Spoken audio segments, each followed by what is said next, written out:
Welcome back, everybody. This is the Broken Sun podcast feed that you're on. We're in between seasons at the moment, and this is our second system playtest. This time we'll be playtesting Scum and Villainy, a hack of Blades in the Dark by Stras, Acimovic, and Leboeuf-Little. Last time you probably heard our playtest already of the Sprawl, and this is a system that's not quite as focused on cyberpunk, but still just as focused on being a hardened criminal in space. Now, this time, our playtest is going to take place in the canon, as it were, of the Broken Sun universe, just in a slightly different location from the one that we're used to. Before we get too much into that, though, I'd like to introduce the people who will be joining me for this playtest. So, going clockwise in the video chat here, we've got Michael Blood. Hi, everyone. I'm Michael Blood, and for today's podcast, I'll be playing Xavier Quagg, renowned pilot and schmoozer. And where can people find you if they want to? If they want to, they can find me at Good Sir Blood on Twitter, but I wouldn't recommend it. Hard disagree there. Next up, we have Velvet. Hi, everyone. I'm Velvet. I'll be playing Nora Valkyrie today, and you can find me on the interwebs at OG Brown Sugar. All right. And also today, we're joined by Colleen. Also known as Keekers. Sorry. We're joined by Keekers. Oh, it doesn't matter that much at this point anyway. But hi, everyone. It's Keekers. But yes, my real live name is Colleen. Don't tell them that. Now they'll be able to find us. Oh, yeah. As if I don't already have my real name in my Twitter, which is BSpaceCat. And today I am playing the kind of weird, scraggly former cult member Gill McGill, and just he's in the octopus's garden playing his drums. Good for him. Not a reference of any kind, of course. Totally original content. Do not steal. TM. I had to go in a completely different direction of scruffy man this time than last time. A different type of scruffy man. Yeah, because I'm not sure where you're finding your inspiration for those men.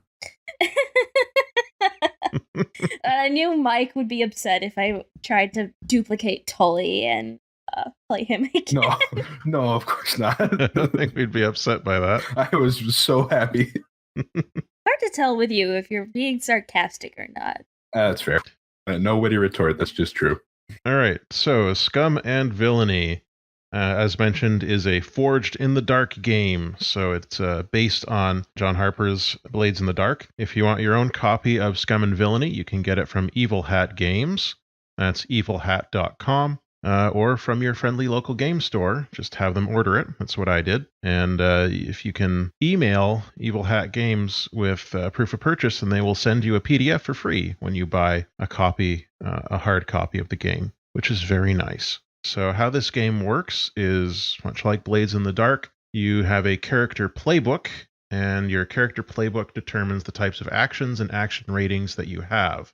And the faction is not a character. Okay. Right. So when you are going through your character playbook, you pick a number of options to help you determine what your character will be like in the game. And then you roll a certain number of 6-sided dice based on the type of action you're attempting and your action rating.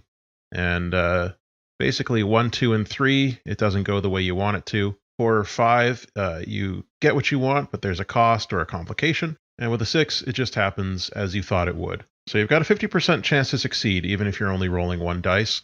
So it's not too shabby. But obviously, the more dice, the better. If you want more dice, there's a variety of ways you can do that. You can push yourself, take stress, which is a resource that your character has in this game, to get an extra dice.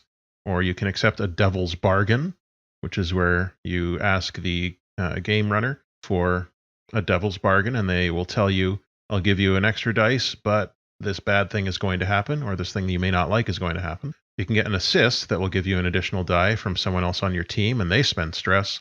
Or you can also use a gambit, which is a pool of dice that your whole squad, there's a word I want for this, but it's probably squad. Crew? Crew is the good one, yes. Your whole crew has access to this pool of gambits, and you can choose to use one. And you can gain them back on desperate rolls. That said, the game runner will set whether your action is controlled, risky, or desperate. And then they will also say whether the effect that you might have in this situation is limited, standard, or great, and then that determines what the outcome will be when you roll the dice, what type of outcomes you can achieve when you roll the dice. We'll get more into it as we play the game, but just a basic introduction to it. It is a more narrative-focused game, meaning that there aren't constant pluses and minuses and keeping track of your special gear and all that stuff, although there is gear. So that's Scum and Villainy, and it takes place in space, and you play jerks or criminals with hearts of gold, really depending on what you want to be. And speaking of that, I just closed up my book on the page that I really needed to have open right now. All right, well, while I'm trying to get this page back, let's go over to your characters and talk about them. So we'll go in the same order. So we have here Xavier Quagg, played by Michael Blood. Why don't you tell us a little bit about your playbook and the narrative stuff you've chosen for your character? So Xavier Quagg is a speaker, and the tagline for that playbook is a respectable person on the take. And if you need schmooze, you need money, you need booze, you need drugs, you need ship parts, I got you. I took the Favors Ode special ability, which will allow me to be even better at getting stuff for the party or for whomever. And I specifically took the kit Ship Owner, so I'm able to pilot the ship and do a little bit of sneaking around because I'm not so good in a fight. Maybe not good at fighting itself, but you can always find some way to help out, I am sure. By stressing myself into trauma. Yeah. If you take too much stress, your character gets trauma and you disappear from the scene. Our next player, we've got Velvet, and you're playing... I'm playing Nova Valkyrie. Oh boy, tell us about them. I'm the muscle of the team, just in case we find ourselves in a bit of trouble. I'm an Imperial, former Syndicate assassin, and my kit is pretty much designed to just, make problems go away. My starting ability is Unstoppable, and my special ability is Predator. What do those let you do? Unstoppable lets me push myself to perform feats of physical force that verge on the supernatural. All right. And Predator lets me take an extra die against weakened or vulnerable targets. Sounds good. And we will talk about all of your other stuff as we continue. And that brings us to Keekers playing... Gill, short for McGill, though no one ever really calls him Nancy. If they did, they'd get a punch in the face. He is a scoundrel who is a former cult member. He kind of grew up in one of the cults. And he is a relic hunter.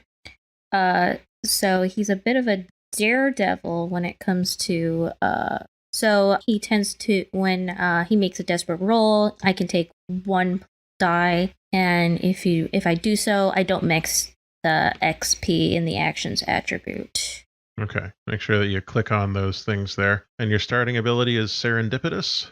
I believe so. Yeah, which gives the crew an extra gambit when the pool resets, which is particularly useful for this crew, because you have chosen for your ship to be the Cerberus, a bounty hunting vessel. Now, the Cerberus R-29 Firebrand type patrol craft is a ship designed for bounty hunters and extraction specialists. And what did you decide your crew was going to be? Bounty hunters, right?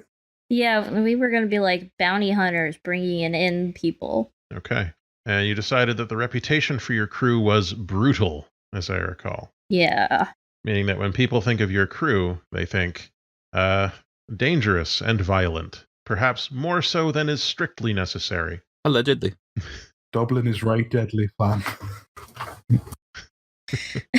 You've all picked your starting ability and your special abilities. I don't think, do any of you have special armor from your ability? I don't think so. I don't have any armor whatsoever. Okay. Yeah, I'm trying to figure this out. I don't either. If the ability states that it gives you armor, then it does. Otherwise, it does not. Wait. Do cigars count as something productive? They are not armor. No, those are for flavor. No, Patrick. Cigars are not armor. Think about it though, like the pack, like in the breast pocket, like maybe it's like in one of those little metal cases, and like if he got shot right there, it'd dent it and protect him. Maybe that'll come up. It will depend on how we roll. It's You canon keep now your that- cigars in a flask? Cigarettes. Cigar flasks are illegal under the laws of the Logistocracy. They have like these metal, like they used to have these metal like cases for your cigarettes. Okay. I'm not kidding. So like I just imagine that's like I don't know. Can I just retcon them and say they're cigarettes instead of cigars? You'd have a victory cigarette instead of a victory cigar? What would Will Smith think? Oh, I don't care. Whoa. He's dead. Whoa. Whoa. Oh, Let's not go making assumptions He is the high No, you about think- Will Smith. He survived the emergency. He may have. I mean, if we're gonna save anybody, There's a long list of people that need to be saved from humanity. It's number 1, Will Smith. And then there's a long blank space before the next name.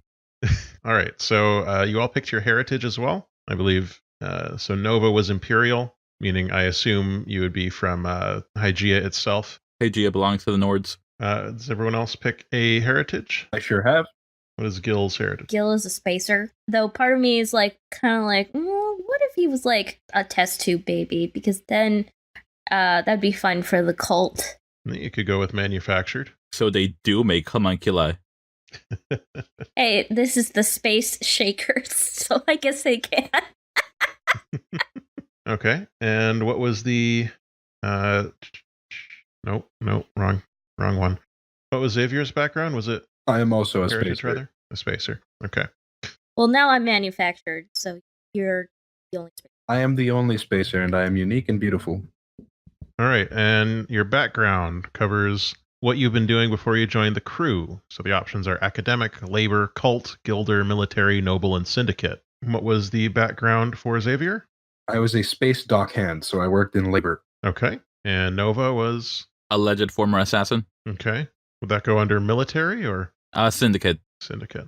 Right. Oh, that kind of assassin, not the official kind. And I'm gonna guess I already know what the background is for Gill, but Gill has a complicated backstory in that he was he's not exactly a clone. He did have like people that donated their genes to make him. But he grew up in this cult for a while and then he wanted to leave, so he did. And he became the assistant of this archaeologist, Dr. Fatou, who she kind of taught him, and then he kind of went bad and became a scoundrel and started Went bad from his noble origin.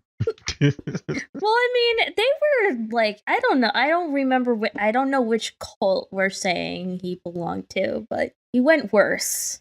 So you've got Franken homunculi, Dr. Indiana Jones, Han Solo going on. No, he's not a homunculi. I'm telling you, he's just a test tube baby. That's homunculi-ish. in vitro. Okay. So I mean, he might have one giant kidney instead of 2 kidneys, but besides that, he's pretty human. That's awful. Why is that the thing they chose to evolve? No, it's not what they evolved. It just was an error. Their test hey, tube. remember the appendix? We got 5 of those now. Progress. See, they're decoys. I seriously have known people that had, well, okay, so my great-grandfather had 4 kidneys. Stop it. All right. You're a liar. I don't believe. I'm not a liar. I roll to disbelieve, Matt. What's the I action? can't help it. I'm serious. I don't know if they were functioning. Literally, like, found out. Gosh, it was like a thing. Oh no. Okay, so next you assign 4 action dots. Each playbook begins with 1 action at level 2 This is one of my and best 1 at level 1. rabbit trails ever. You get to add 4 more ratings to bring you to a total of 7 dots assigned. During character creation, no action rating may be higher than 2 unless a special ability gives you the option to go up above 2. So make sure that you are setting those 4 action dots. And those action dots go into the action ratings. In general, you can increase by 1 any action that you feel reflects your character's heritage, and then increase another 1 by any action that you feel reflects your character's background, and then 2 more actions anywhere you like. Again, max rating of 2 for all of those. Okay, so does everybody have their action dots assigned? I sure do. Yes. Okay, good. So Next, we have got choose one friend and one rival. I think you've all done that already. Sure have. One person you'll have a close relationship. Maybe they are a good friend, a lover, a family relation, former mentor, student, something along those lines. And you mark the up triangle there. And the other one is your rival. Maybe they used to be your friend. Maybe you never got along. And you mark the downward pointing triangle next to their name. And that person is now your rival. That doesn't mean that you can't go to your rival for help. You can. They'll probably just be a jerk about it. All right. And your vice. When you want to get rid of stress, you need to indulge your vice, which is the thing that your character likes to do during their downtime to de-stress, to unwind. So the options for vice are faith, gambling, luxury, obligation, pleasure, stupor, and weird. So each one of those is an option for what your character might like to do in their downtime. So you pick one of those, and then you write something a little bit more specific to go along with the actual vice. So an example they have here is you might choose plaisir and write rare delicacies from distant planets as the pleasure vice that you specifically have. What if weird is making weird faceless dolls? I'm not talking about for Gill. This is for a future character. Uh-huh. A future character named Keekers? I'm asking for a friend. You don't know him. He goes to a different school. She lives in Canada. I live in the opposite of Canada. You know, that seems like certainly something you could put in a weird. Weird tends to be like doing weird experiments, exploring the space magic system in whatever universe you're from, communing with ancient artifacts. Okay, I mean, Gill is luxury and is probably rolling around in piles of ancient artifacts, or sure, eating or drinking pan-galactic gargle blasters. Yeah. Excuse me. Okay, imagine an alcoholic drink where it's like a slice of lemon wrapped around a solid gold brick, and you're bashed over the head with it. That's what it's like. I want one. Good old Douglas Adams. God bless. Okay, anyone else have a vice picked out? I got luxury. I collect ancient weapons. Okay. And how about for Xavier? I'm taking pleasure, and I spend a lot of time watching SimSense videos from Earth. Okay. All this stuff from old Earth, the Earth of legend. I need to pay out the nose for it. It's very expensive stuff. You'd think they could just copy it because it's digital, but no. I'm sure there's some reason why you can't just do that. Okay, and you have recorded your name, your alias, and your look. Okay, good. And did we hear about the looks of each of your characters? What's the look of Xavier Quagg? He is he would be pretty if he weren't so pale, and he kind of looks a bit emaciated. Right. And he wears a skin tight flight suit if he's not being fancy. All right. So if you're really into David Bowie, you'd be into this guy. Yes, I think that is exactly good. That's the vibe. That's exactly the vibe. Is the skin-tight flight suit the space equivalent of the fancy tracksuit? He's a squatting Slav. He's wearing an Adidas tracksuit analog, but skin tight. But very skin tight. Is it in this universe? Do you spray it on with a can, or is it still something that you put on? It's one zipper all the way up to your wrist. You still have to put it on, right? Or at least he does. Other people might be extremely wealthy and can have the spray-on pants. I bet there's also an option where you put it on and it's billowy, but then you press a button and it goes onto you. That's exactly it. And it's horrible because he's so skinny. All right. Nova, what is your look? I've got the spray-on stuff. So I just look like Catwoman all the time. Sure, perfect. Oh, no. What's Gill's look? I'm just imagining our three characters together. Gill always has dark, really scruffy hair. Kind of reminds me of someone else I played. He's always wearing sunglasses or tinted glasses, so no one can ever see what his eyes look like. Even indoors? Even indoors. I mean, they're on spaceships all the time, so yeah. I mean, he has a full beard, even though that might be out of fashion. I don't know. And he tends to wear like outfits with like some sort of like metallic looking fabric. Like he has like a particular like bright blue shiny trench coat that he wears a lot over like not as tight as other people's outfits, but still kind of tight. And if I was gonna say his one fashion idol, it would be Xavier Beeblebrox from the Hitchhiker's Guide to the Galaxy movie. His outfits are closer to what Gill's outfits look like, but also like maybe like he also has like this bright fuchsia pink like army wear that he also wears sometimes, like a Sergeant Pepper Lonely Hearts Club Band style. Okay. So like the Sam Rockwell version of Xavier Beeblebrox. Yeah, so imagine either guy wearing like one of Xavier with a bright blue trench coat, metallic trench coat, or Ringo's outfit in Lonely Hearts Club. Imagine one of those two outfits. They're his two favorites. Okay. So how did each one of your characters become a bounty hunter? Why did they end up in this life? Why is Xavier a bounty hunter? I was press ganged and then maybe stole an escape pod when the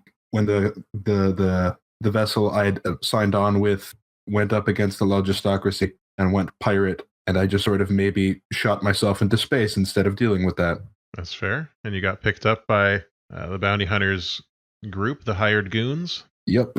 We put you to work. Oh, I proved a capable pilot. Excellent. How did Nova end up hunting bounties?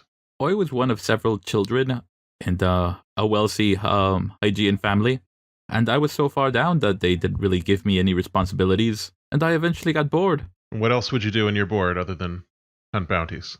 All right, Gill, how did you end up here? Well, I kind of talked about Gill's backstory before a little bit too much earlier, but as I said, he kind of grew up in one of the cults in the Asteroid belt, and kind of got tired of it and broke out at a reasonably young age and was taken in by this archaeologist, Dr. Fatu, and she kind of took him under her wing, taught him about artifacts and stuff like about from Earth and all that. And then he kind of she had was more of a positive influence on him, but then he kind of broke bad and became one of the people that she kind of looked down on, who were basically these dealers that weren't very, or people who would steal these artifacts and stuff. And they're not rivals, but kind of he became the thing she doesn't really necessarily approve of. She's well, you can do it in a more better moralistic way. And he's yeah, but I can't get everything I want if I follow the rules. Right. And then I guess it kind of devolved into this job. Well, welcome to the ship. And speaking of which, your ship is called a Cerberus, the bounty hunting ship. What is the name of this Cerberus ship? Spot. No, I'm joking. You guys can pick something else. I'm just being silly. I'm a huge fan of Spot. Spot it is. Lulled them into a false sense of security. All right. The ship's designation is Spot. Your reputation is Brutal. What does this ship look like? What color is it? Part of me wants to say black, but that would be weird because then it would kind of blend in almost. I don't know, out in space. I mean, that's not a bad idea. We are bounty hunters. We don't want a neon green ship, maybe. It also seems to match everyone's aesthetic. We're a bit edgy. Well, yeah, a bit. I mean, I'm just imagining it looks kind of like the car from Kit from, is that Knight Rider? Or? Yeah, that's Knight Rider. Knight Rider, yeah. Yeah. I like it being pretty sleek. Why not? Okay, so it's a sleek black ship that looks like a 1980s car. Yeah, we're firmly in the camp of anime now. We have a mural to David Hasselhoff on the inside. The 1982 Pontiac Firebird, but in space and presumably much larger. Yeah. But the helm is definitely the interior of a 1982 Pontiac Firebird.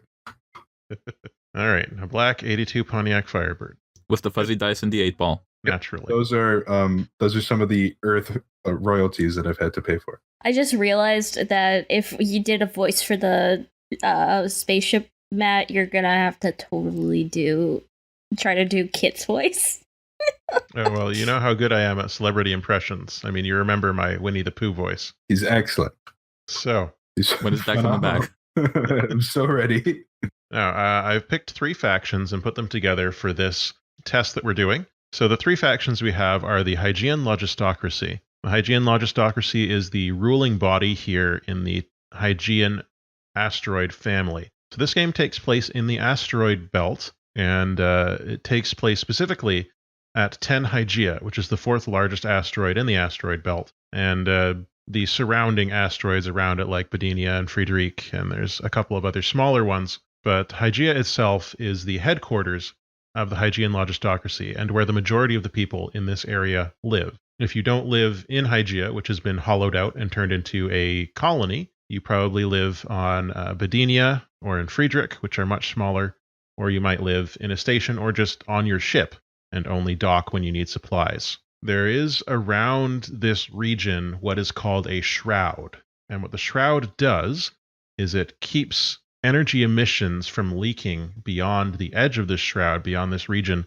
making it basically invisible to sensors. But that means that everybody inside the shroud has to follow very strict rules about how much energy they are allowed to emit and use at any given time, and how much light they are allowed to use and have going at any particular time, because the people here are still hiding from the emergency and the mistake in a more traditional way than those on the station. In the Hygieian Logistocracy, we have a number of squads within it. We have the Logistarch's bench. The Logistarch is the head of the Hygieian Logistocracy. She is 200 years old. She is very capable, cold-blooded, highly efficient, and organized.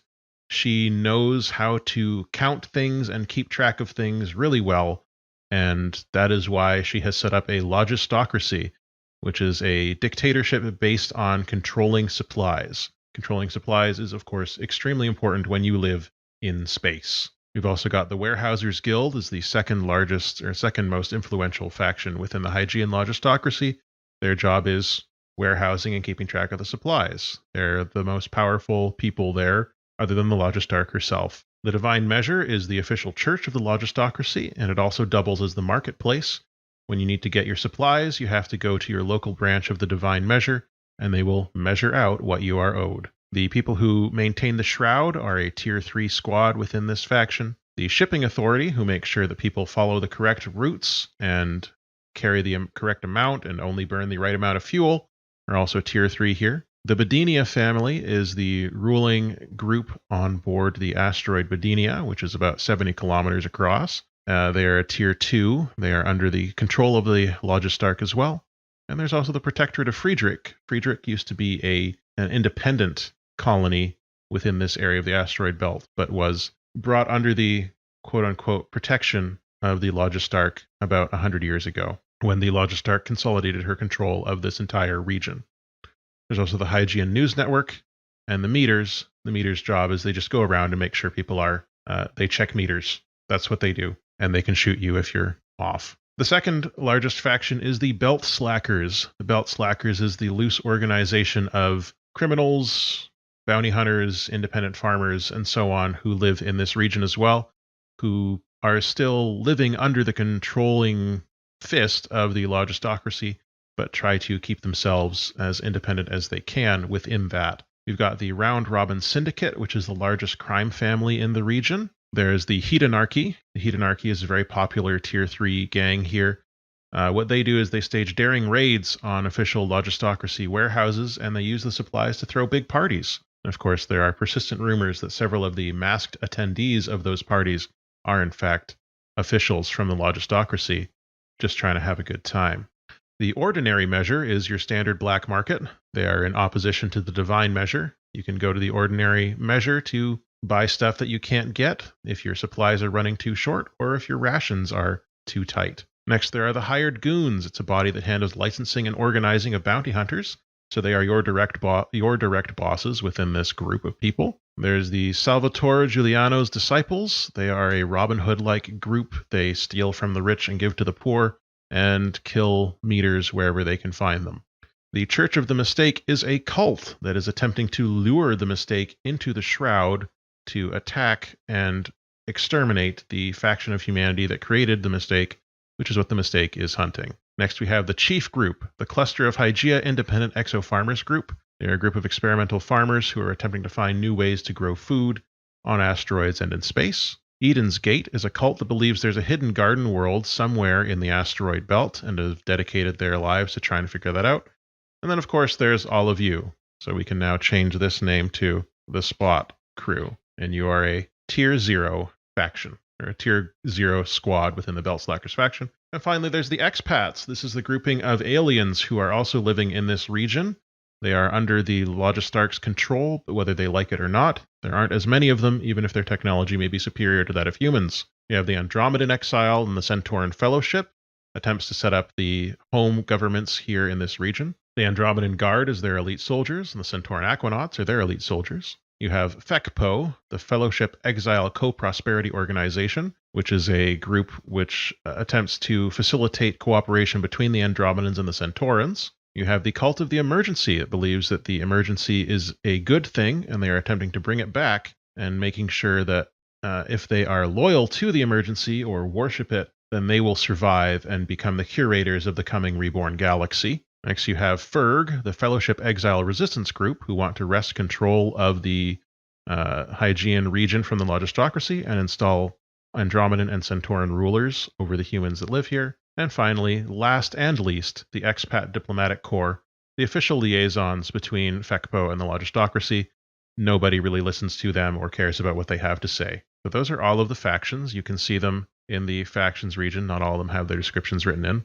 So with that said, your ship starts with 2 in comms, including a long-range scanner, which allows you to get the drop on people who are around you, and Tier 1 engines, including a jump drive. Although the jump drive isn't really something that fits into our setting, but we'll figure out what that is. And Tier 1 in weapons, including grappling hooks, which you can use to ensnare and pull close enemy ships that you're trying to get to. From there, you need to customize your ship. So you get to get 2 additional ship systems you want to improve. You can add an addition to engine, hull, comms, or weapons.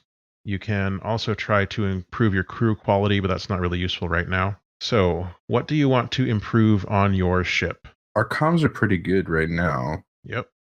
What do y'all think? Because I think I'm leaning toward either taking a point in hull or increasing our engines. Maybe the grappling hooks. I was thinking engines. Can we increase how much gear we can have so we can have an alien pet? That's not part of this step. I'm sorry. Skip to the part that speaks to me. So you get 2 system improvements. So you can do hull and one other if you want. Does that sound good to y'all? Okay, I'm trying to figure out where that is on a sheet. You have to click on the sheet that says the ship. Yeah, I All dig. right, so Oh, okay. I was on the ship mode of my character sheet. Sorry. Yeah, it doesn't populate across all character sheets, so I just made an additional character called the ship. All right, so you're putting 1 in hull and 1 in engines? Think so. Okay, so you have decided what you want to improve. Let's see, I have to tell you about an faction that helped you get those improvements. They did you a favor. Okay, so getting your hull improved was something that you did through the good graces of the hired goons, your direct bosses. They wanted to make sure that your ship was capable of withstanding impacts from micrometeorites and weaponry when that happened. So they installed additional armor plating on your ship. Now, did you pay them off, promise to return the favor, or stiff them? If you pay them off, you give them 1 cred in exchange for a job well done, no strings attached, nothing owed. If you owe them 1, you promise you'll return the favor down the line when they ask, and you gain +1 status with them. And if you stiff them, you take -1 status with that faction, which means they don't like you much. I think that we owe them because they're our bosses. Yeah. Yeah, I think we're too greedy to shell out the money. I definitely don't feel comfortable giving anyone cred. Okay. So I'm going to put you at your status at 1 with the hired goons. And I think you had your engines illegally improved You had them illegally improved by the Chief Group, the cluster of Hygeia independent exo-farmers group. One of their experiments that was meant to grow food in vacuum instead developed a fuel that was more efficient, and they offered that to you. How did you respond to that offer? You pay them off, owe them one, or stiff them? I don't want to piss off a bunch of farmers, guys. I mean, I feel like we might have paid them, but that could just be my inner goodness saying pay them. So I'm trying to think about what Gill would say. Xavier's perfectly fine just owing everyone favors. That's a future Xavier problem. That's not a me problem. Yeah, I guess owing them a favor is fun. Okay. I put you at status 1 with the Chief Group. I mean, there are a bunch of farmers. If we owe them something, it's probably going to be like, move this corn from here to here.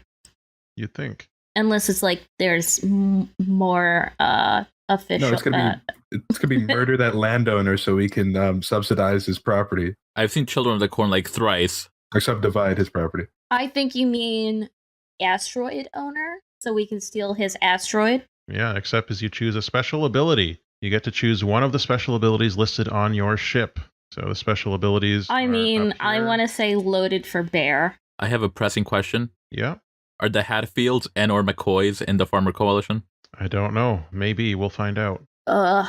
Never read The Coffin Quilt by Anne Rinaldi that is about the Hatfield and McCoys because it was so depressing. Unless you like things that are depressing, then you have my permission to read it. So the special abilities options are licensed. You take -2 heat on any legitimate bounty hunting job. Your ship can carry a particle weapons, and your crew can carry and legally use heavy blasters in pursuit of a target. You've got on the trail. Your crew gains an extra downtime activity, probably not useful in this. Light touch. You gain potency when tailing a target or when gathering info at a target's previous location, which means you would go from, well, you gain potency, so that could increase your position or effect. You've got snatch and grab. When you use deception, infiltration, or a social plan to execute a kidnapping, add +1d to the engagement roll. Loaded for bear, your crew can carry +1 load. They have distinctive and high quality armor. When you wear armor, it counts as heavy armor, meaning it has 2 uses. None of you seem to have armor, though you might have it as a gear. Play both sides. When you release a bounty target, make them a crew contact. And deadly. Each crew member may add 1 action rating to command, scrap, or skulk up to a maximum of 3. I think for a one-shot, the most useful ones here are deadly or loaded for bear. Deadly because it will make you more effective. You guys know my vote. Deadly probably helps me most. No, I wouldn't mind being able to mess people up better. So deadly then? I'm sorry I said guys, I meant folks. Ain't no worries. Okay, so that means you can go onto your character sheet and add 1 to command, scrap, or skulk up to a maximum of 3. Once that's done... Just so our listeners know, when it said loaded for bear, it was literally loaded for bear. Like, not for bear is one word, but... Right. You're loaded in anticipation of meeting a bear. We're going to shoot that bear. Oh, way out there. Space bear. No! All right, so crew or ship upgrades. You can look on the on the ship's character sheet. It says crew or ship upgrades. There's tracers, stun weapons, personal vehicles, hard knocks, and smooth criminal. 2 of those have 2 boxes next to them. That means they're worth 2 upgrades. So it would take your full starting thing here. One of them has 3 upgrades, which means you can't afford that right now. Well, tracers is anything from like a bug that you would slap on somebody's back to a beacon that you would shoot onto somebody's ship that would allow you to track them through the shroud somewhere. Stun weapons are what they sound like. It means you can have stun settings on your blasters, you can have stun batons, tasers, etc. Personal vehicles means that everybody has their own one-person vehicle that you can use to dock places, drive around, go over to other ships, fly in space, what have you. Hard knocks means that your characters are experienced in hardship and you start with 1x additional gambit. I think I like personal vehicles because I love the idea of Nova being sent over as a one-man killing team. It sounds like all our characters would not pass up the opportunity to each own a thing. Yeah, I guess that's a good... That's fair. All right, I have ticked off personal vehicles. We can decide what those are when it comes up. Lions. They're just smaller kids from Knight Rider. Yes. Okay, and there's also a bunch of non-ship specific upgrades that you could pick, like if we were doing We talked about that before for season 2. Next, we choose a favorite contact. So who... Oh, wait, sorry. For your upgrades, one faction helped you get an upgrade. You are on good terms. Did they broker a deal? Did you run a job for them? Did you bail them out of trouble? They like you, and you get +1 status with them. At your option, you spend 1 credit to repay their kindness and take +2 status with them instead. So who do you want to have gotten your personal vehicles from, or your personal vehicles from? The Exile. Okay, so the Andromedans? Yeah. I was just gonna say, can we get pimped out rides from the aliens? That's fun. Sure. Yeah. So did you get it from the Central Andromedan specific government, or from the official government, the FECPO, which is not as... They're only tier 2, but they are theoretically the ones who are in charge of the government there. Where would Alien Exhibit be? Alien Exhibit, I feel like, is definitely in Ferg, and they would not want to make a deal with you. Aww. I don't really care which alien faction he's. What about the Andromedan Guard? What if we're tight with the Royal Guard? Sure. I'll give you +1 status with them. Can we say that like one of our characters was dating an Andromedan? If you want. All right. There's also one faction that got screwed over when you got these personal vehicles for some reason, and you're going to take -2 status with that faction. Who are you at -2 status with? Probably Ferg then, because like they're like head to head in a way. I think. Like. Okay. Maybe those vehicles were meant for Ferg, but they were given to you instead to avoid some type of diplomatic assassination. Yeah. Okay. I mean, I'm kind of in love with the idea that someone tried to bang and I don't know how that would work. Is Gill volunteering? It's not that hard. I think that's a good. That's The Shape of Water 2 Electric Boogaloo? You get into a room together, the Andromedan exits their container, and then their particles merge with your particles. It's the most intimate experience a gas cloud can experience. I bet it's just like someone spraying perfume at you, or like one of those like oh my thing, like talking like one of those like chambers of mist. And Gill was like, "Yeah, all right, this is fun. Okay, this is saucy. We cannot post this." All right, pick a favorite contact. Stacy Weathers, ace reporter. Arlox, an assassin. Ishii, a weapons dealer. Lix, an alien tracker. And Jezri, a fixer. A fixer here meaning someone who fixes you up with jobs. Can we like edit it at ace or fix? You could, yeah. I wanted to put my vote forward for Chris Farley, who sells weapons out of his van down by the river. Him again, huh?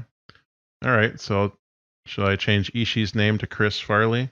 Chris Farley, yeah. Are we sure we don't want to have like a Tully cameo? Maybe this is Tully's descendant. Yep, there we go. Chris Farley.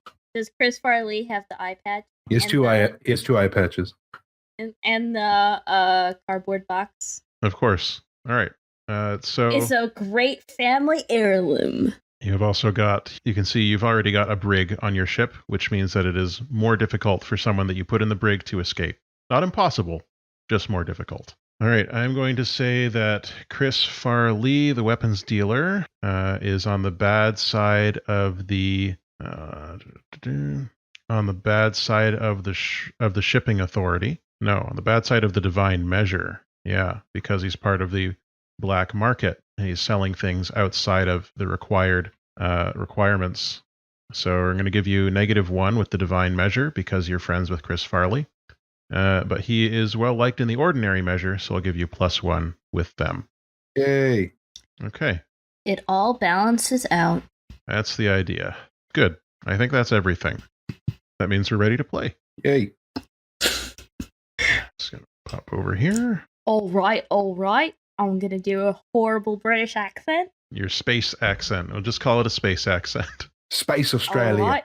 I mean, Space Australia makes sense. It's also very close to the sun, and everything there just wants to kill you. Well, that's where we live. Hey. Too bad Whiskey left when he did. Such is the way. Let me just flip open to what I'm getting here.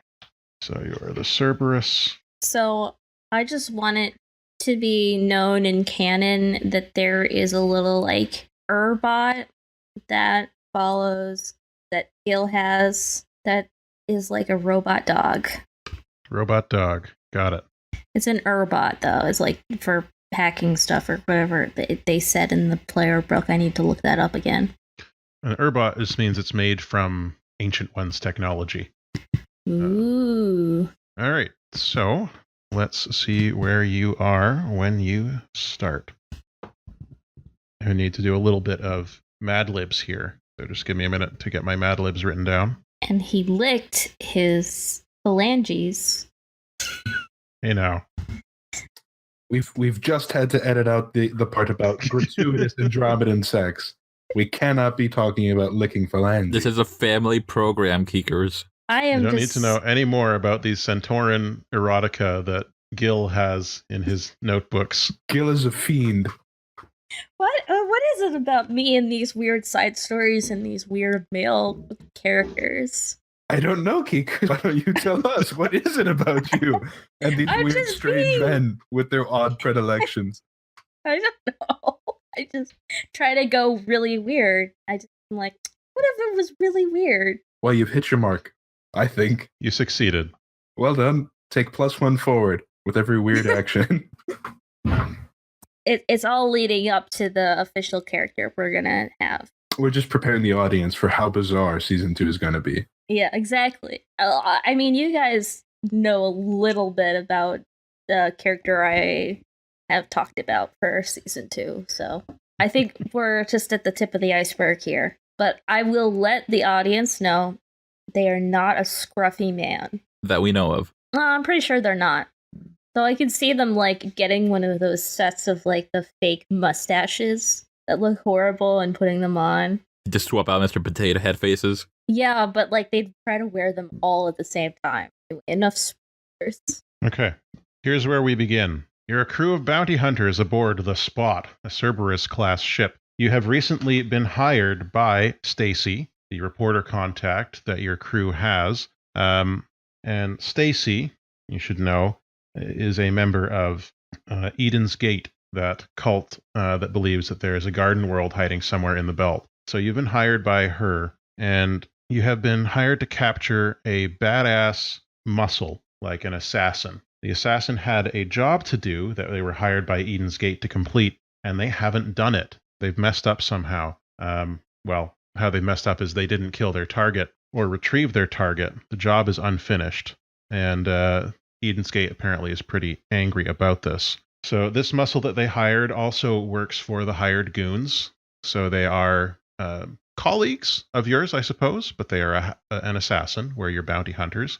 Slightly different jobs. And trying to find an assassin who's gone to ground is difficult, right? It's going to be tough. It's no easy feat, but you have figured out where this person is laying low. You have tracked them to a hotel.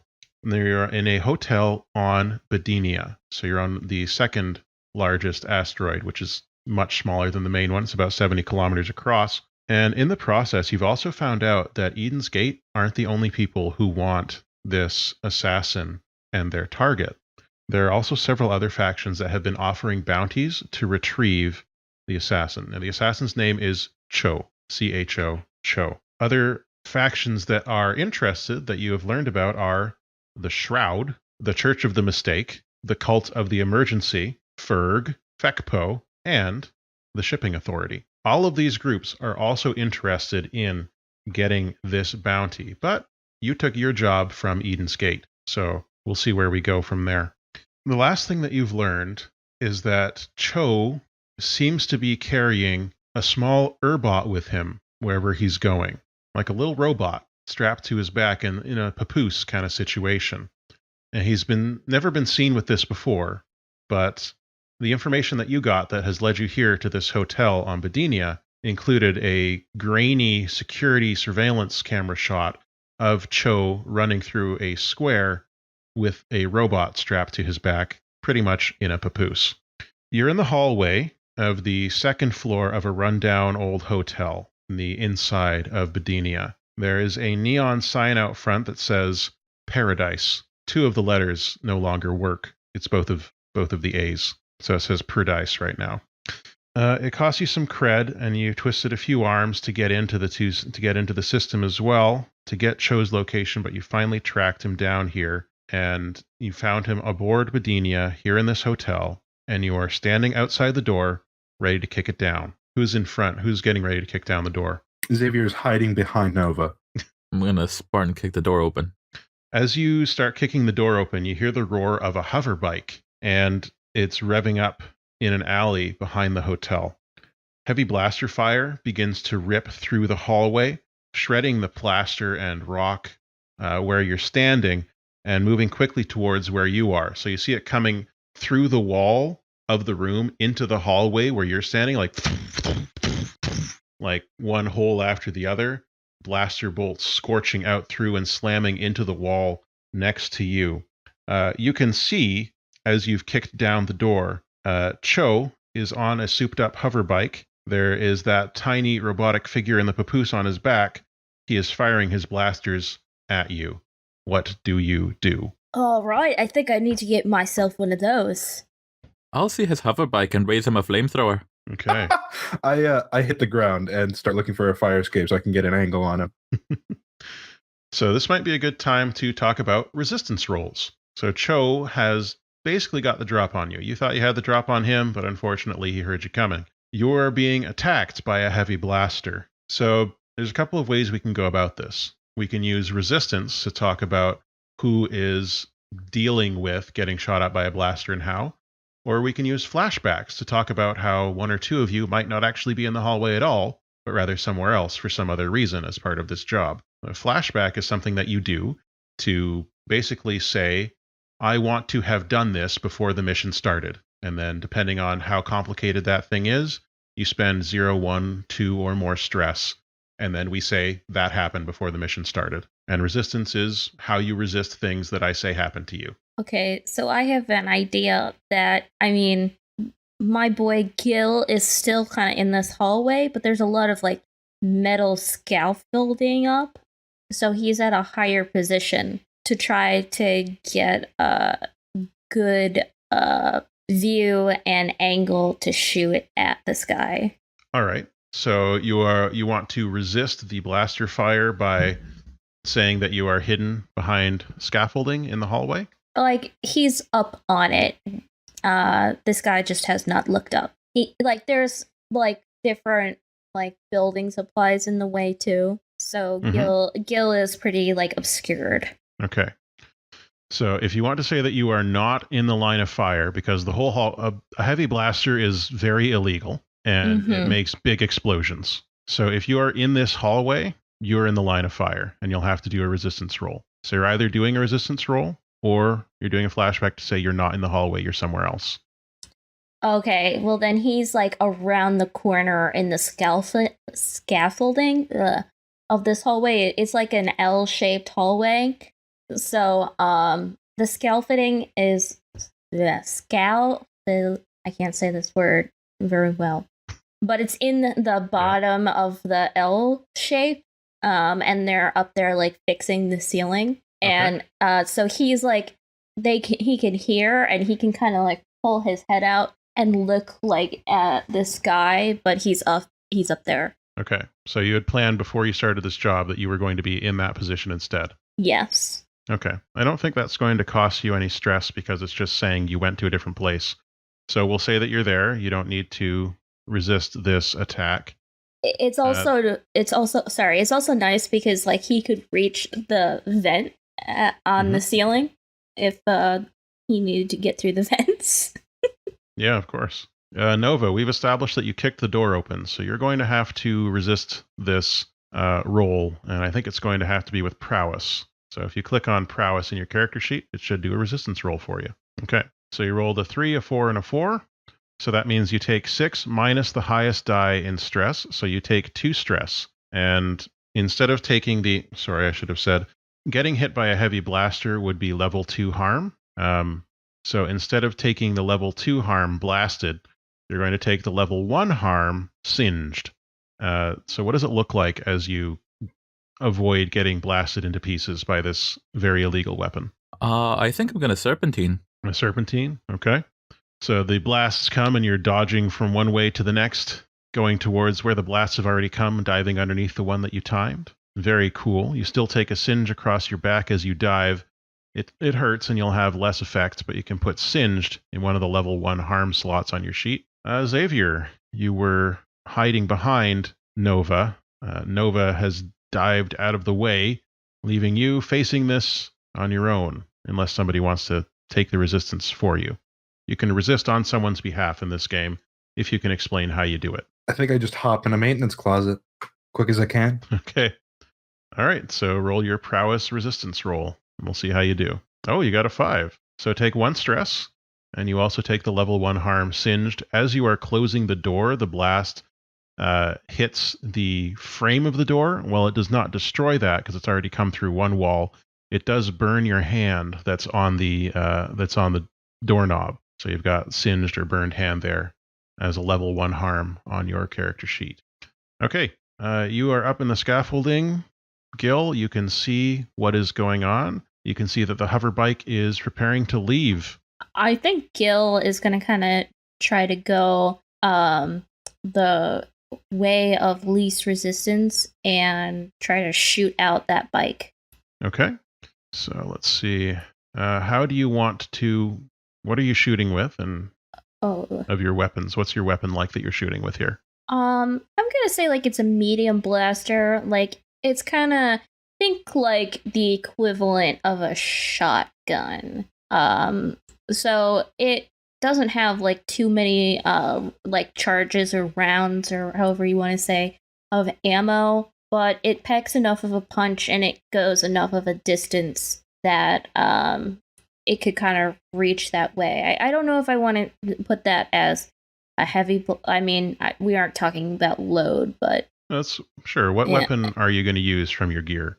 Let me look at what's there. You got a fine sidearm or a pair of fine sidearms as an option. Yeah, I guess it's like a fine sidearm thing. Like, I think that's probably the closest to what I was imagining. Okay. So let's say you came in here, all of you came in here knowing that you were trying to capture an assassin. So I think you're probably at least normal load for this scene, meaning that you can take 5 load in total. So you've taken 1 fine sidearm, and if you have another one, check off the other box on the other side there. So you're taking a shot at it, and normally making an attack like this would be scrap. Mm-hmm. Okay, so I will roll that. Let's set the position and effect first. We will say that he has not seen you. So your position is controlled, and your effect, I think, is going to be you're trying to shoot the bike out from under him. Yeah. And you're doing that with basically a pistol. I'm going to say that is controlled limited effects. Okie doke. And no bonus dice. You can get some if you want. You can. Well, you didn't need them. You rolled a 6. Yeah, I didn't. Well done. Yeah, well done. With limited effects, if you look on the ship sheet, I've started a clock here that says catching Cho. It's already at 2 ticks for the stuff you went through to find him. I'm going to add 1 more tick there. Your blast from your... Does your sidearm, does it shoot like blasts or lasers or bullets? I think I kind of established that it's a little bit like a bullet, but it's a little more flashy, shall we say. Okay. Fancy bullets. They're fancy, shiny bullets.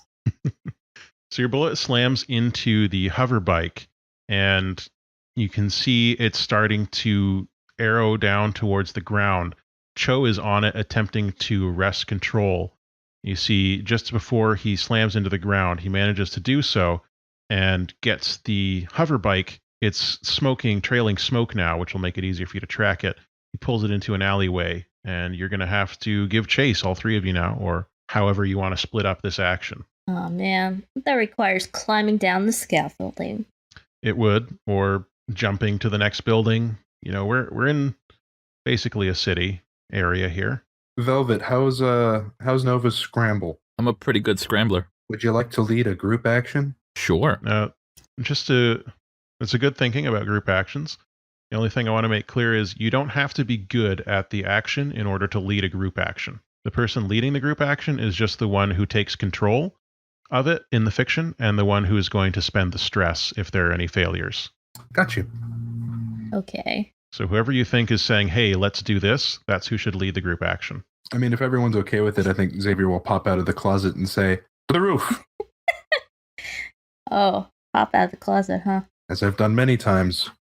All right, so for a group action, basically everybody rolls your scramble, and we see who gets the best roll, and that's the one that we take. And anyone whose best roll is lower than a 4 or 5 causes stress for Xavier. Would I put in risky again since I'm jumping from scaffolding, or? Let's see. You want to get up to the roof. You are jumping from scaffolding. Let's see. Xavier and Nova, you're in a collapsing hallway. I'd say that all of you are in a risky position, and this will be getting up to the roof will be a standard effect to get you up there. Cool. And you can push yourself or take devil's bargains and so on for this, but okay. Well, the highest roll was a 6, which is good. So, But wasn't, Matt. But it wasn't. Oh, you're right. It's 0 dice. Okay. The highest roll is a 5. That's good. So, unfortunately, Gill, you rolled 2 1s, and Xavier, you rolled a 3 and a 6, but you were rolling with 0 dice, which means you have to take the 3. So, Xavier, that means that you take 1 stress for Gill's failure and 1 stress for your own failure, but we take the 5 result. So, I imagine, I'm imagining I can at least talk for Gill. Gill is trying to, jump. He kind of trips, and he's hanging off the side of the other building that they're trying to get to, and then maybe Xavier has to pull him up, and that's how he gets strained, and then Gill gets, adds the strain to Xavier for that. I don't know. Yeah, I mean, this is what it looks like. So how is it that we've heard what Gill is doing to get up the roof. What does it look like for the rest of you? I wrench open the elevator doors and climb. Okay. And that gets you up to the roof. Fortunately, it's not too far for Xavier to make it up there. How about Nova? How do you get up there? Nova makes the leap. You jump out the front and do a bounce back? Ooh, or what about those wall jumps in Mario? A little parkour? It's definitely a wall jump, but it's more like Darksiders wall jump than Mario. Okay, yeah, I get it, yeah. Okay, now, as for the complication, so you got a 5, which means you do it, but there is, of course, a complication. And there are a lot of different things that can complicate your success in getting up to the roof. Let's see here. So, reduced effect, complication, lost opportunity, worst position, harm. Okay. I think you have made it up to the roof. And that's exciting. You're up there. You can see the smoke pretty clearly from here. So you still have the opportunity to pursue Cho. However, on the roof, you are fairly clear targets.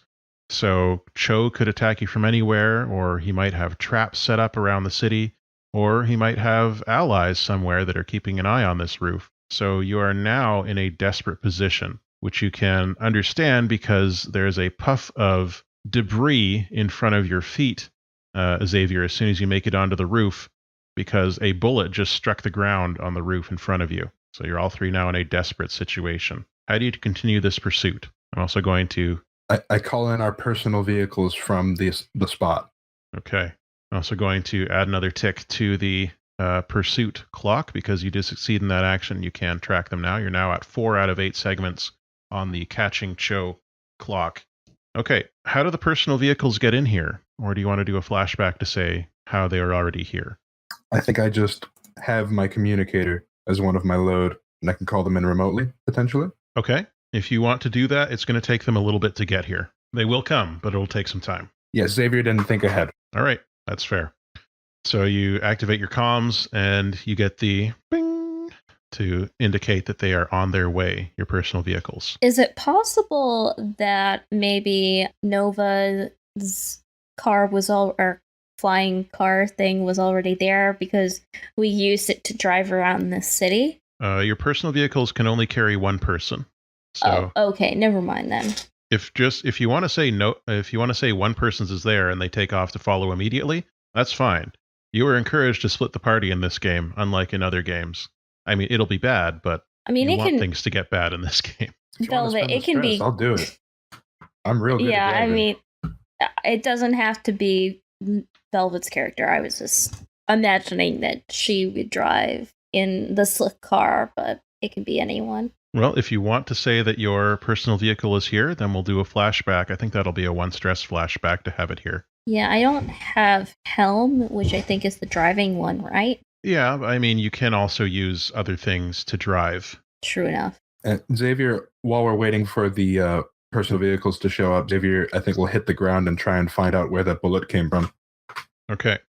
So that sounds like you are trying to use an action, which I will suggest. What action do you want to do? Well, I would say skulk, but it might be study. It sounds more like study, but you can do it with skulk for lesser effects. I'll just try it with the study then. Okay. You're still in a desperate position, but this will have standard effect to help you find what you're looking for. And because I'm in a desperate position, I mark experience and insight, right? You absolutely do.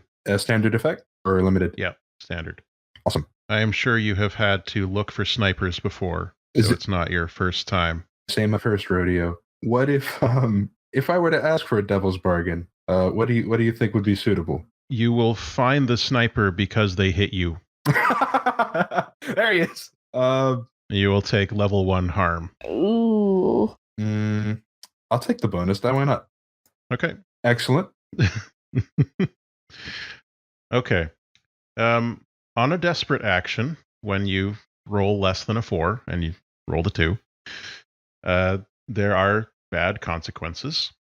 I think you're going to lose the opportunity to find the sniper. You are already taking harm level 1. I'm going to upgrade that to level 2 harm. So you lose the opportunity. You won't be able to find the sniper because they shot you and that distracted you from finding them, and now they've moved. So you're going to take level 2 harm. Where do you think you got shot? Probably in the shoulder. Okay. So mark your level 2 harm, broken shoulder or shattered shoulder. Whatever you think the sniper's bullet did to that shoulder, that's the level 2 harm. But what if I didn't want that to happen? It's the result of a devil's bargain, so you still have to take the level 1 harm regardless. You could resist the losing the opportunity with insight. I'll give that a shot. Okay. So I'm still taking the level 1 and shot shoulder. You're still taking the level 2 harm because that's the direct result of the devil's bargain that you took. But the thing that you can resist is losing the opportunity to find the sniper. Sounds good. So I take 5 stress. Okay. You take 5 stress, and you are still able to, if you want to take a different approach, you can try to find the sniper again. I would say around now. Sorry, who said they had their vehicle with them? Or has nobody said that yet? Don't think so. Okay.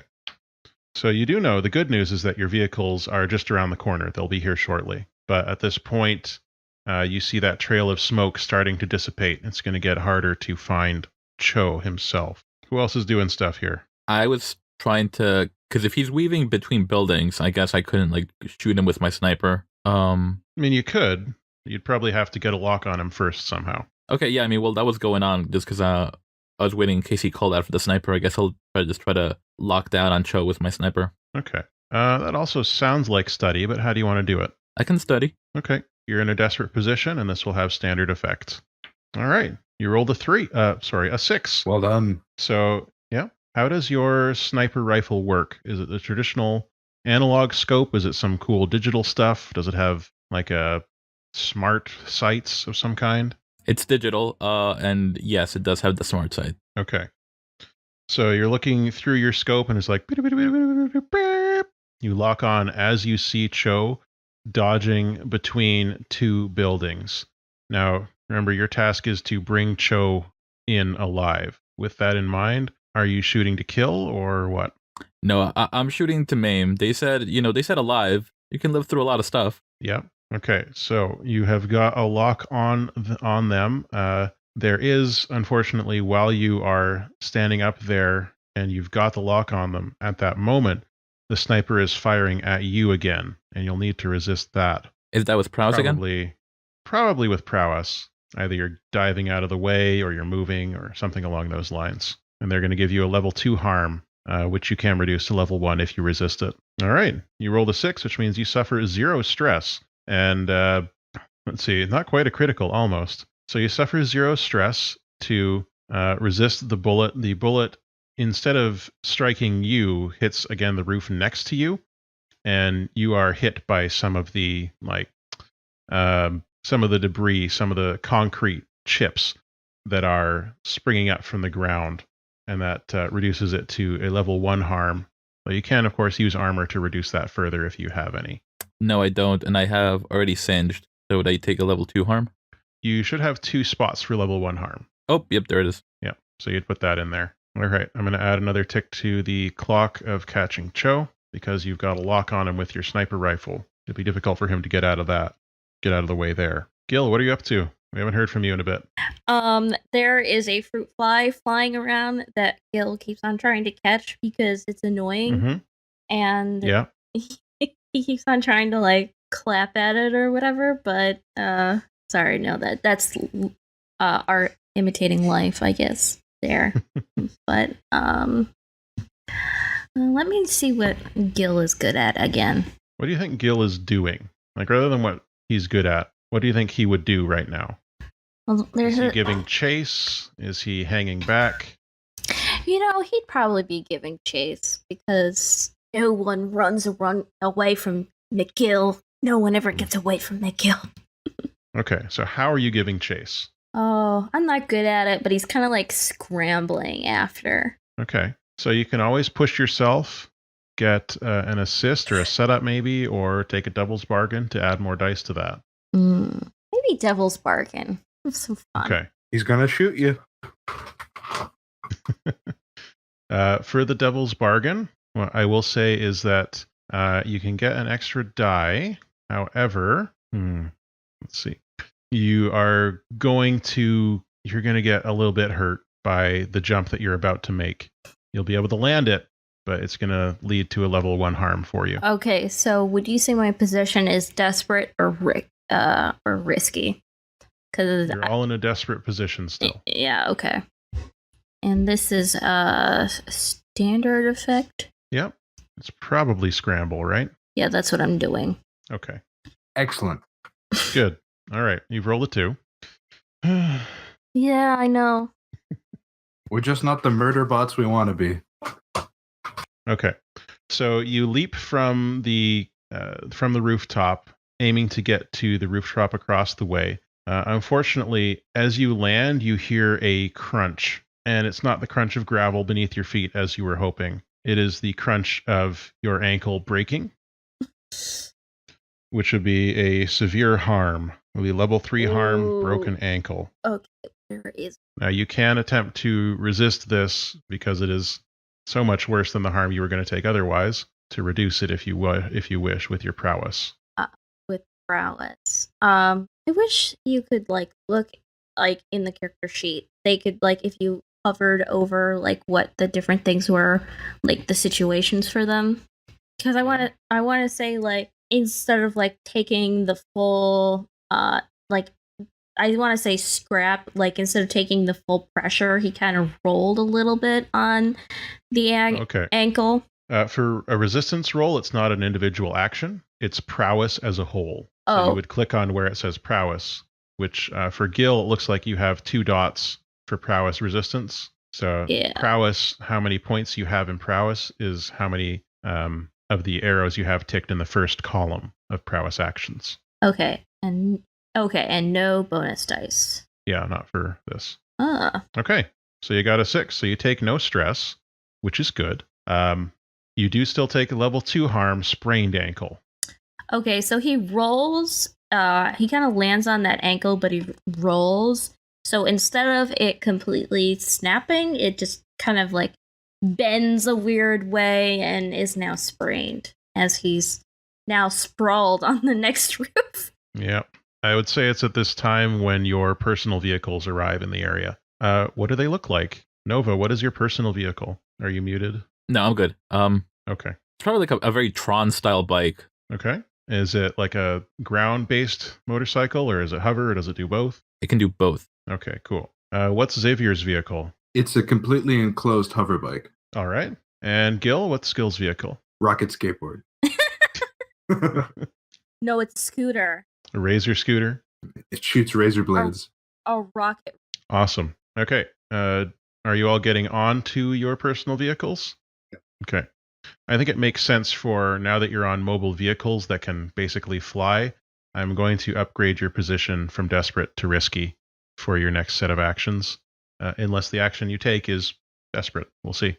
Oh, Would I be when able to say keep- a scooter? It has one of those seats, so it doesn't put pressure on. Like a I see. moped? A moped? And no, they adorable. literally have. They I love it. The Andromedans really shelled out for this one. Yeah, maybe we can see why they were willing to give it to a bunch of random humans. Yeah, you guys got it. Sure.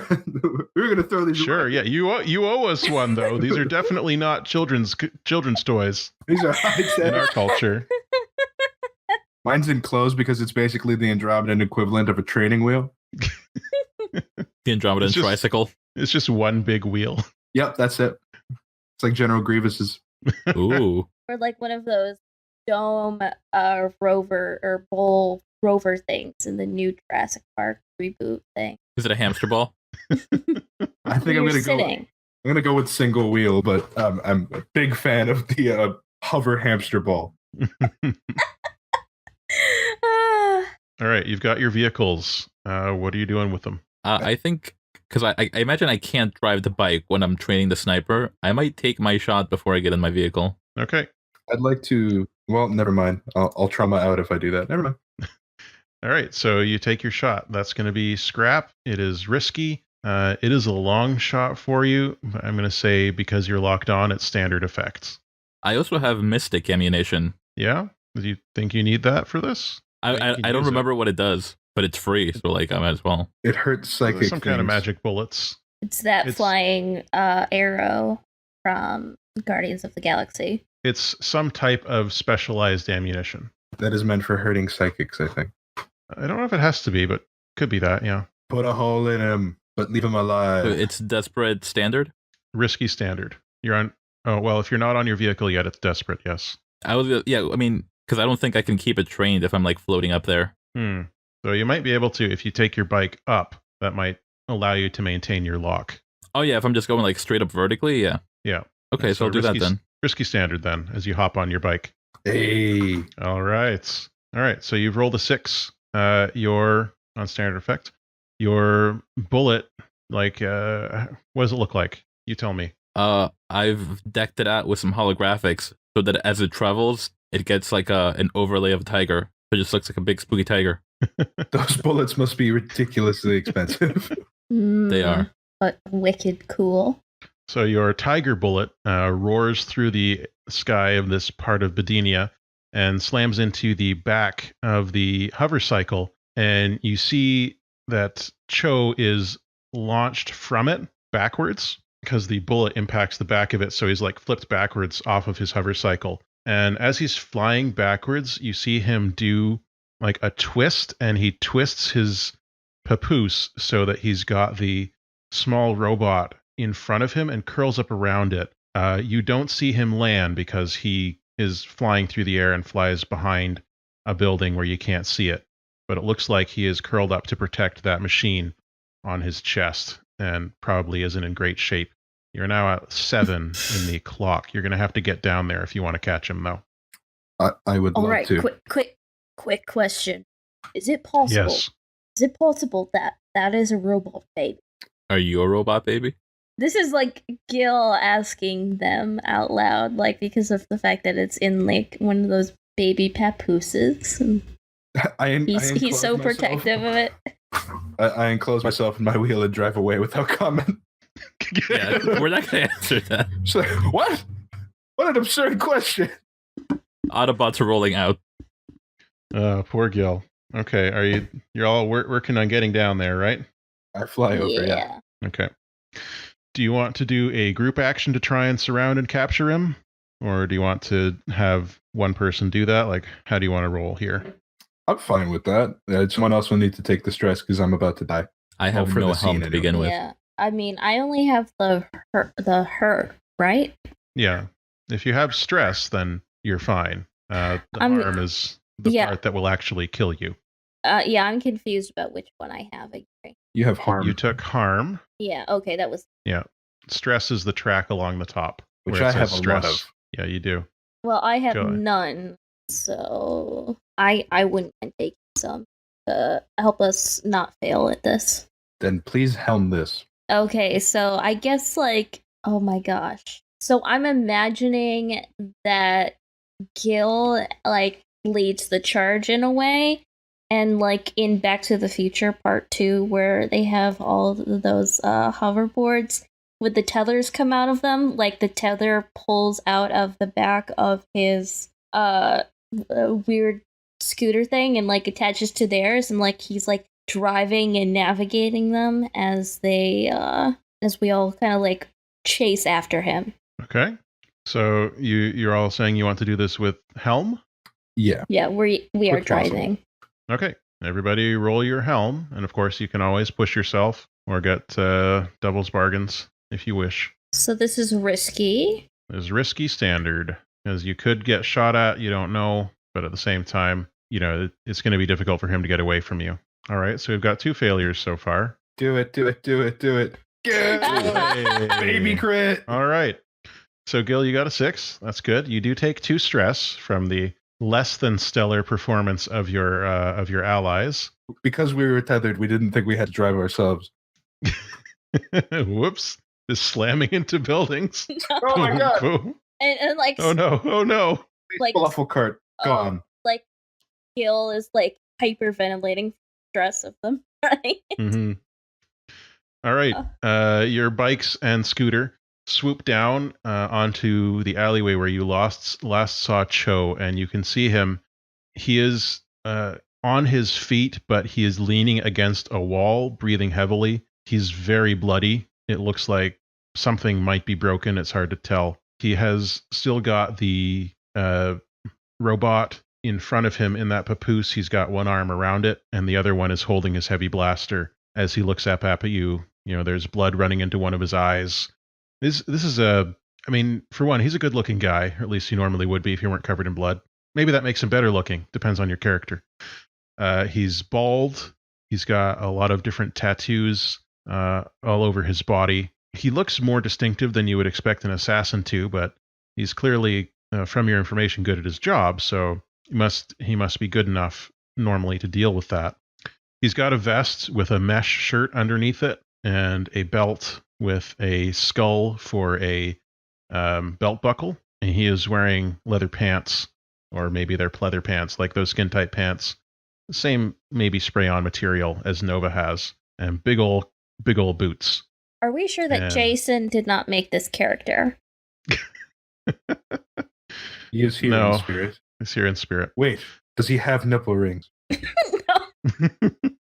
He's wearing a mesh shirt, so you can tell that yes, he does. Yes, knew it. Oh, On all 6 nipples. He's a human, so not that many nipples. No, humans can have extra nipples. They're 4 extra nipples. Technically, yeah, they look like really moles. into body mod. What can I say? I mean, if you can have 4 kidneys, you can have 4 extra nipples. That's true. There is science. I did say that in this universe the gene hacking is hereditary. So sure, he's got 6 nipple rings. That's awful. I'm so sorry. I would. And you guys say I'm the menace. I never said that. He is holding the heavy blaster. It's still a very nasty, very deadly weapon. You've got him cornered. He does not look like he is about to surrender. Your task is to bring him in alive. His hand that is protectively over what looks like a robot. It's hard to tell what it is. The papoose is covering most of it. Is shaking slightly, but his gun hand is rock steady, and he looks like he's ready to fight. I amplify my voice through my bike, and I say, in keeping with the statutes set forth by the Hired Goons Organization for Bounty Hunting and Individual Retrieval, we humbly request that you surrender in order to dissuade further acts of violence on your person. Okay. Sounds like you're trying to sway. Sure am. Okay. You should have let me play. You could assist. Burn that stress. Give me a die. Yeah, if you take a stress, you can assist. And Gill adds on, yeah, come with us, and you and the robot baby are not gonna get hurt. We flash our Hired Goon badge. Okay. Yep. I mean, you are hired goons, so you would have some type of badge. And he's also a member of the hired goons, so is presumably familiar with the protocols. I've started a 6-segment clock collecting Cho, depending on. You can take different actions to fill this, and I've ticked 1 for the fact that you've got him cornered. Okay, Awesome. so I'll I roll have this. taken the next stress, yeah. Is it standard effect then? This is risky standard effects right now, because he's still got that gun and knows how to use it, as you know from personal experience. I found out. Okie doke. I'm going to roll complete caca for the rest of the night. I want you to know I've rolled a 1 and a 3. You have done that. You have rolled the 1 and the 3 there. Okay. Swaying isn't going to work anymore. Cho, you can see his hand tightens on his gun. He's got good trigger discipline, so his finger's not on the trigger right now, but it's close to it, and it twitches towards that trigger. And he's starting to raise it. You can tell that you're not going to sway him with any talk of official this or that. He's not interested. He is trying to take like a step backwards. He's mostly surrounded. There's a wall behind him, and then the 3 of you collecting him, but he is moving backwards towards, looks like there's a hole in the wall that he's trying to get to. I keep a lookout just in case we have attracted more attention, but I'm making sure no other organizations are stepping in yet, if I can. Okay, we can keep that in mind if that comes up. We can maybe include a flashback if that comes up. Oh, I would like to try to shoot his blaster arm with my blaster. Okay, you want to shoot him? Yeah, I want to try to shoot his blaster hand. So your goal is to disarm him, I assume, whether literally or figuratively. Yes. Okay, so this is still risky. Brutal. And it's going to be, I think, great effect if you make it. I have the pressure. Ooh, I know what Gil's gonna try to do. You got a 5 in there. That's good. So you fire on him. I'm going to add 3 ticks to that clock. He jerks up his gun to fire back at you as he sees you taking the shot. Do you think you knock the gun out of his hand, or do you think you knock the hand off of his gun? Like, as in, his hand is no longer part of his body. It doesn't hurt me if there's less competition, so he may have to be literally disarmed. Okay. You blow off his hand, and he doesn't scream, but he makes a very strained sound. As he stumbles backwards, there's, blood coming out of there. It's a very laser. gross. It cauterized the wound. Okay. There is blood from the other end of it. Around the ground around him before it gets fully cauterized, and he stops moving and is looking up at you with like real anger, but there's a little bit of fear in there as well. So you've got him on the ropes, as it were, and he says, "You don't know what you're doing. This is too dangerous for the likes of you to get involved in. I'm already in way over my head. You should really just let me go." And it's very convincing. I think you're going to have to resist, or you're going to have to let him get away, or you're going to have to resist the desire to let him get away with your insight. Do I resist with resolve? That would be, is it resolve or insight? Resolve, yeah. Can I do something around the same time? Probably. What do you want to do? I want to attune to the robot, baby. Can you do that without touching it? Oh, it just, in the rulebook, it says you open your mind to the galactic energies flowing throughout existence. Right. I think for this particular machine, you would have to be touching it to have any effect. Aw, and now I miss my hair. All right, as you roll a 5, so you are able to resist the effects of this desire. I'm not sure I did this right, but whatever. You take 1 stress, and you're able to continue your attack on Cho. Wait, what if Gil has like the hair thingies come out, but it's from his beard? I don't think those hair thingies are a technology that's common in the galaxy. What if he takes off his sunglasses and it's his piercing eyes that somehow do? It's like a John Belushi and Blues Brothers. Glasses down. If you want to try and attune, you're going to have to get your hands on this machine. Okay. Okay, what are you going to do to either bring him in or bring him down at this point? That's what you got to do. I'm going to rush him and knock him out. Okay. As we are waiting for this to happen, I'm going to put a little break in the recording here. So, thanks for joining us for this first part of our playtest. And until the next time, all the best. Thanks, folks. Lest we forget, of course. Space Squids. Space Squid.